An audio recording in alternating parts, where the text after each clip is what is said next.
No, there's no need to do that. No. Direct to Rasul Kareem Sallallahu Alaihi Wasallam, the way you believe in him. Because you see Hazrat Muhammad Mustafa Sallallahu Alaihi Wasallam in a much higher perspective, much broader perspective than the rest of the Muslim sects do. You know the truth, you know the true value of Rasul Kareem Sallallahu Alaihi Wasallam, and this is why you love him much more than anybody claims to love him. So show them Rasul Kareem Sallallahu Alaihi Wasallam with your eyes. That is the message. Hazrat Muslim came to do exactly this, to show Hazrat Muhammad Mustafa Sallallahu Alaihi Wasallam as he saw him, to make people love him as he loved him. So that is the right and correct approach. Tell them to hate Hazrat Sallallahu Alaihi Wasallam is extremely stupid. You don't know, you don't understand what you are missing. Why do they hate him? In reality, the main reason is that the picture which has been painted by other Muslim sects and Maulvis of Ahmad sallallahu alaihi wasallam is so scary. They present him as a man who would not listen to reason, who if somebody did not believe in him, he would slaughter him. He would kill all opposition by force. Now that is the doing of these Maulvis, which is preventing people from loving Hazrat Muhammad Mustafa Sallallahu Alaihi Wasallam. Why it is necessary to see him with our eyes is that we don't believe in this hodgepodge. We believe that the most powerful weapon in the hands of Hazrat Muhammad Mustafa Sallallahu Alaihi Wasallam was his love of mankind, true love, unconditional love, Rahmatul lil Alameen. That is what he was.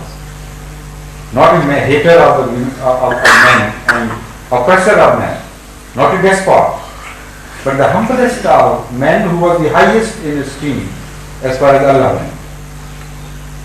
That was his true beauty. And his weapon was logic, not force. Al-Burhan, that is Al-Furqan, that is what the Holy Quran is called. So when you present him as you see him, it is impossible for a right-minded person to hate him then. Then he automatically being loved by the opponents once their perspective is corrected. This is why Hazrat Muslim came. All this humanism and what is happening in Sudan and other Muslim countries, to hate the enemies of Islam and to crush them and to destroy them, this is not true Islam. True Islam, the true character of Hazrat Muhammad Mustafa Sallallahu Alaihi Wasallam is to overwhelm your enemies with your love until they have no way out but to begin to love. Instead of being after your blood, they should be able to offer their blood for your sake. That is exactly what the Holy Quran tells us. فَإِذَا الَّذِي بَيْنَكَ وَبَيْنَهُ عَدَاوَةٌ كَأَنَّهُ وَلِيٌّ حَمِيمٌ. It doesn't say that alright, if somebody hates you, you strike at his head in a manner that you should never forget, and his the followers or others should also take a lesson from there. That verse is only for a situation where enemies are attacking you. That is a completely different situation.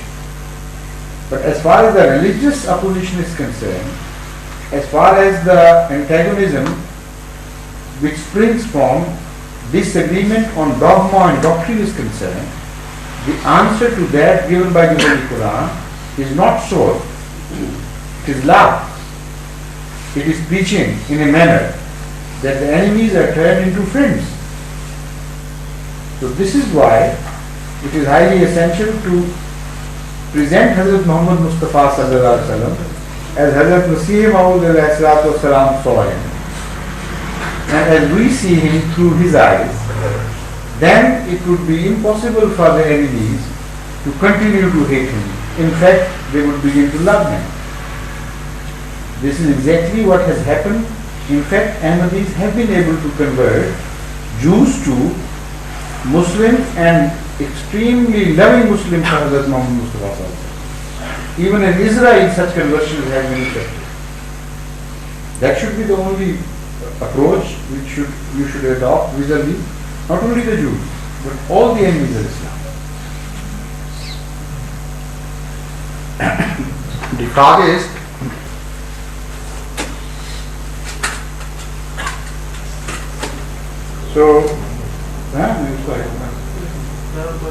yes, please. I think the interpreter has tired. Otherwise, I'm very good.